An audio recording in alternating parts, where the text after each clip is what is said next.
Pero syempre, may mga ano tayo, mga secret weapon.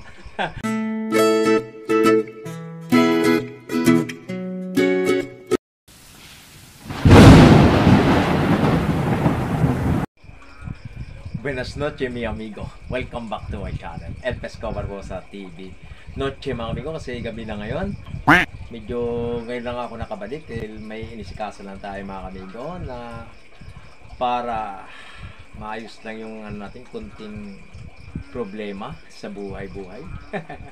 So, bakit ako nag-vlog muli? So, sa aking pagbabalik bilang isang YouTuber, at may ipapakita lang ako sa inyo na bagong mga strain ng aking Betta Fish, mga amigo. Bago natin umpisahan, mga amigo, shoutout muna sa lahat ng mga fish keeper dyan, lalong-lalo na sa Barbosa Fish Breeder Club sa Buanga City, at saka yung mga fish, mga betta keeper dyan dito sa Buanga City.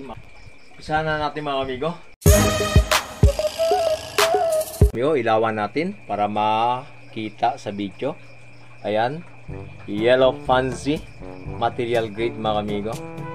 Kinuha ko yan kasi yan ang gusto kong kulay na mga yellow.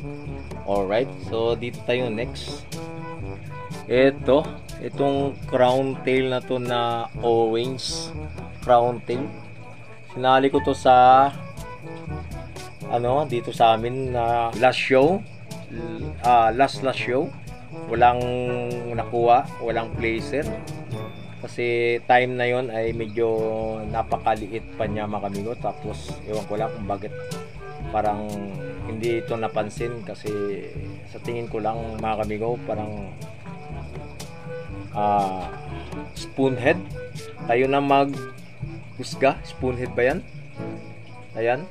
Tapos syempre yung mga stock niya ay ngayon, mga amigo, ano na lang yan kasi hindi ko na yan naalagaan ng maayos. Tapos hindi ko na napakain ng syempre ng regular na live foods. So dito tayo sa katatlo. Dali lang. Ito yung aking napanalunan na FNF. Yan. Pero excuse me po. Third placer lang, mga amigo. FNF. Yun. I-flex ko lang yung napanalunan ko na ebidensya. Ayan. FNF. Ayala Festival. Ito yung nangyari July 14, 15, 2023. So, okay na tayo dyan. Move on na tayo. So, dito tayo sa isang grizzle. Ayan. Grizzle yan, mga amigo. Sandali. Ayan. Grizzle. Yan ang collection ko na binigay lang para material grade din, mga amigo. Ayan. Parang hindi pwede. Nahirapan ako mag-room nito. Parang ayaw mag-flare lagi. Ayaw mag-flare. Dito tayo. Yan. Excuse me lang. So, ito din. Isang material grade na red base. Masyadong magalaw yung cam natin. Ayan. Ang masasabi ko dito ay pang material lang talaga. Kasi yung ventral niya ay medyo nag-umpisa na mag fold, parang konting tumitiklop. Tama ba yon? Hindi ko alam. Tapos yung anal niya, mga kamigo, hindi pointed. Kaya nag-declare na ako na material grade. Ayan. So, okay na tayo dyan. Wala na tayong magawa dyan. Dito tayo sa isang yellow na naman. Yellow banana. Yan. Nag-try akong mag-breed sa ganitong klaseng strain na yellow banana. Medyo failed na naman tayo, as usual. Laging failed. So, material grade din ito, mga amigo, kasi unang-una Medyo maliit pa to, tapos yung kulay niya ay hilaw, napakahilaw na pagka yellow banana.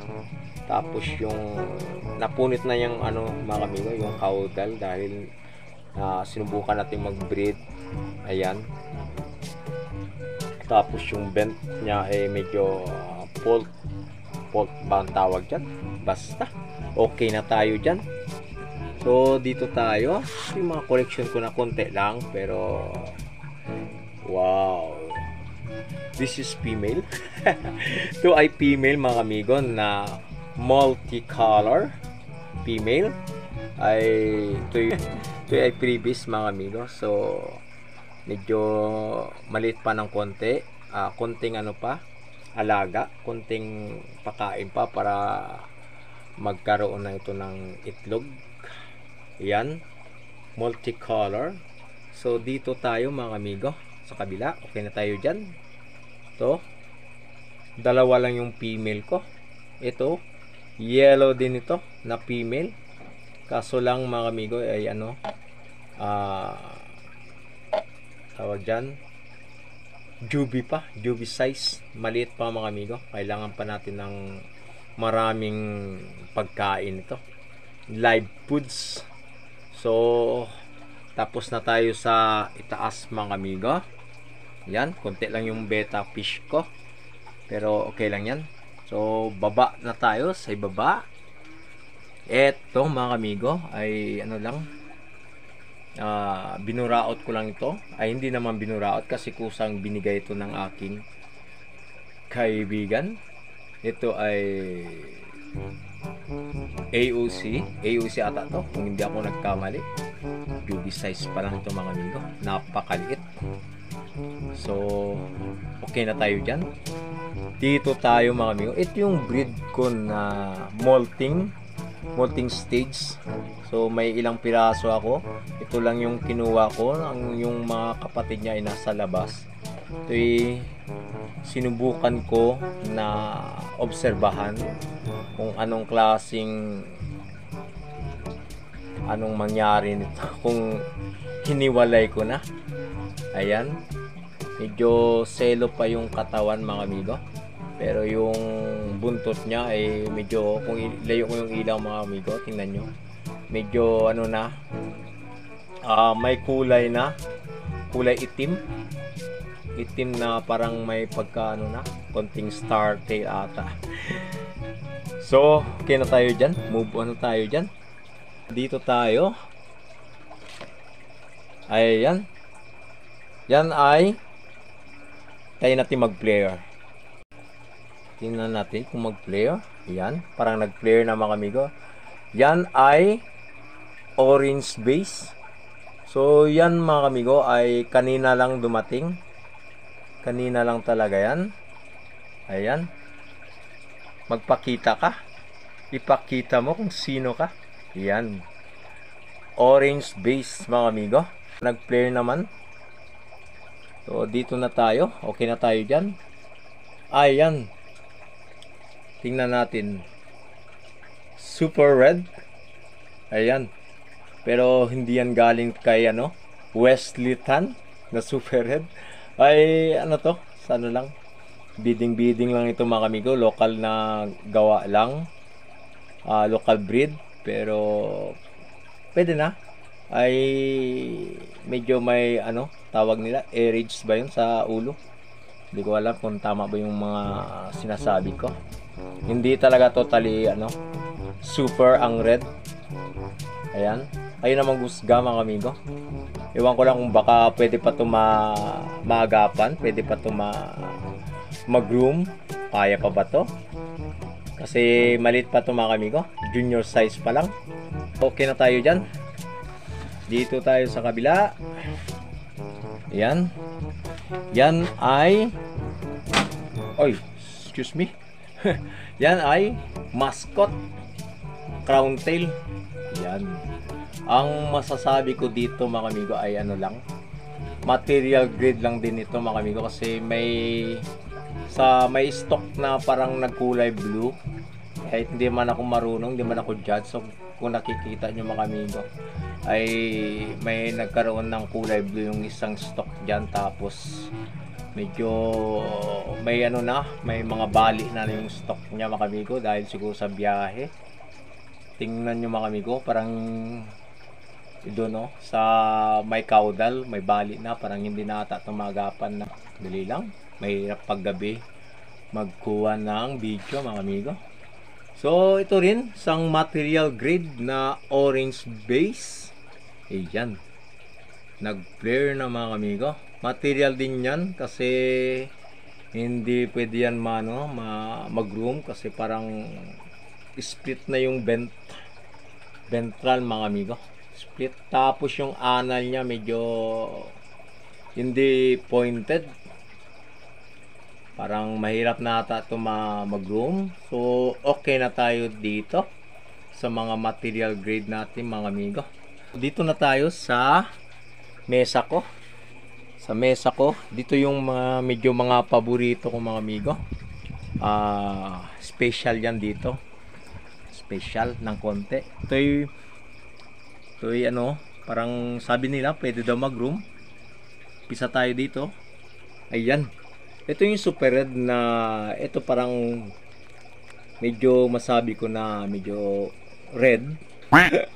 Medyo may pagka super pero hindi talaga super, ewan ko lang, kasi baka may mas super pa dyan. Pero napakaganda mga amigo, para sa akin lang mga amigo. Ewan ko lang sa inyo. Wala akong nakitang airage. Di ko rin alam kung anong airage. Ayan, nag-flare. Wow, oh my gosh, nakikita sa may bandang taas ng caudal, may konting parang puti. Wala na to, di na to super red. Saka sa ulo mga amigo, so okay lang yan, baka mawala pa yan. So dito tayo sa pangalawa. Ayan, ito ay junior size na yellow pansy. Ito yung mga kulay na pinaka-paborito ko mga amigo, yellow pansy. Ayan, nabidding ko yan. Baka next year pwede na yan.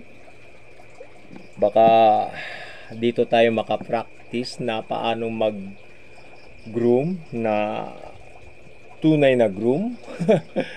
Kung paano talaga ito magiging ano tawag dyan, magiging show grade. Parang magawan pa siguro ito ng paraan mga amigo. Ayan, so dito na tayo sa pangatlo.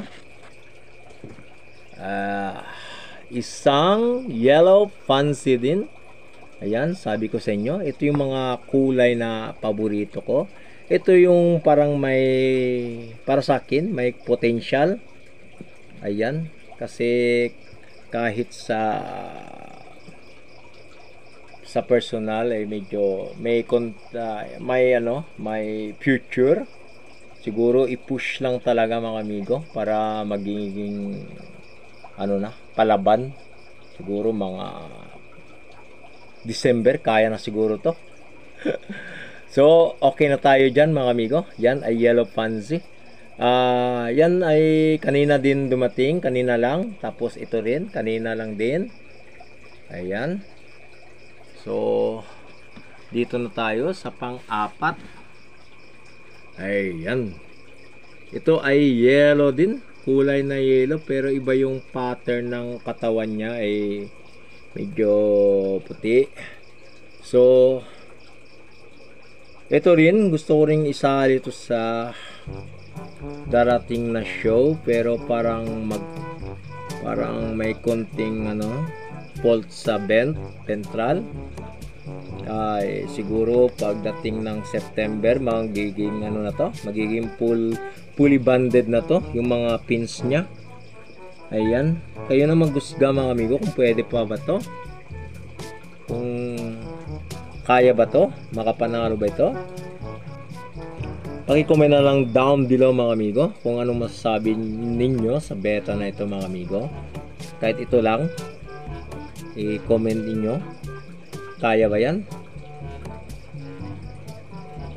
So okay na tayo dyan sa pang-apat.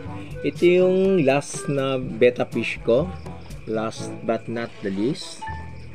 Yan. Ito ay kanina din lang dumating. Ayan. Isang yellow pansy pa rin. Ang mga paborito kong kulay. Ayan. Ano sa tingin nyo mga amigo? Kung pwede ba ito mag-groom pa ba ito? Parang may nakita akong konti sa ventral na hindi pantay. Pero baka balang araw ay gaganda din ito mga amigo. Ayan. Medyo parang junior size pa lang ito mga amigo. Ito yung kulay yellow na medyo may pagka gold na kumikintab mga amigo sa personal. Kumikintab ito. Ayan. Yan na yung panghuli na beta fish na dumating. Ayan mga amigo. Piniplex ko lang para baka makatulong. Makatulong sa beauty ng mga beta. Beauty. Alright. Yun mga amigo. Na-flex ko na yung mga beta ko na konti lang naman yon na bago lang dumating. So, pero syempre may mga mga secret weapon na hindi natin pwede ipakita syempre. So, hanggang dito na lang muna yung video natin. Sa susunod, sana tayo ulit na maaga pag-upload tayo ng video ulit tungkol sa mga beta fish or kahit sa anong klaseng mga isda na nandito sa aking mga amigo. So maraming salamat sa panonood.